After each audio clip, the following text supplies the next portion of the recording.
శాసనసభాపతి గారికి ధన్యవాదాలు. నాకు సప్లిమెంటరీ అవకాశం ఇచ్చినందుకు.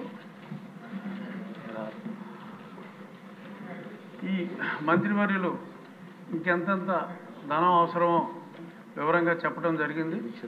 నేను దాని గురించి ప్రస్తావించకుండా నేను ఒక క్వశ్చన్ ఏంటంటే, క్రీడలు అనేది చాలా అవసరం విద్యార్థులకి. ప్రభుత్వ పాఠశాలల్లో నేను చాలా పాఠశాలల్ని సందర్శించడం జరిగింది గత ఒక నెల రోజులుగా.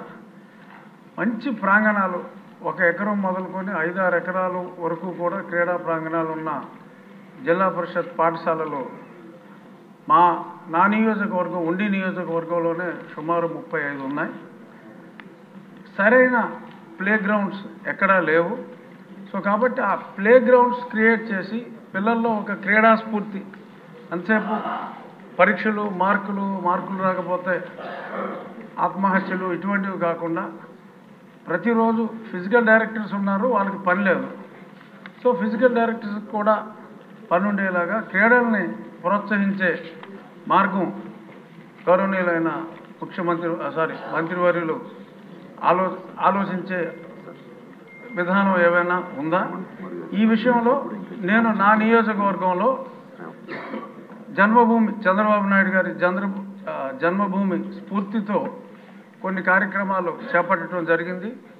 ప్రజలే ఆ ప్రాంగణాన్ని మంచి పర్యావరణం ప్రేమికులందరూ చక్కని మొక్కలు కాదు చెట్లే తీసుకొచ్చి కడియం నుంచి నాటి అన్ని కోర్ట్స్, ఆడపిల్లలకి ఖోఖో కానీ, టెన్నికాయిట్ కానీ, మగవాళ్ళకి వాలీబాల్, షటిల్, ఇటువంటి ప్రాంగణాలని ప్రజలే క్రియేట్ చేసుకుంటున్నారు. అంటే ఇంకా చాలా వేల కోట్లు కావాలన్నారు కాబట్టి అన్ని వేల కోట్లు అవసరం ఉండదు. ఆ మధ్య పవన్ కళ్యాణ్ గారు ఆయనతో టీ తాగితే కూడా ఒక ఫండ్ రైజింగ్ పెట్టారు. అలాగే లోకేష్ గారితో అరకు కాఫీ తాగడానికి కూడా చాలామంది ముందుకు వస్తారు.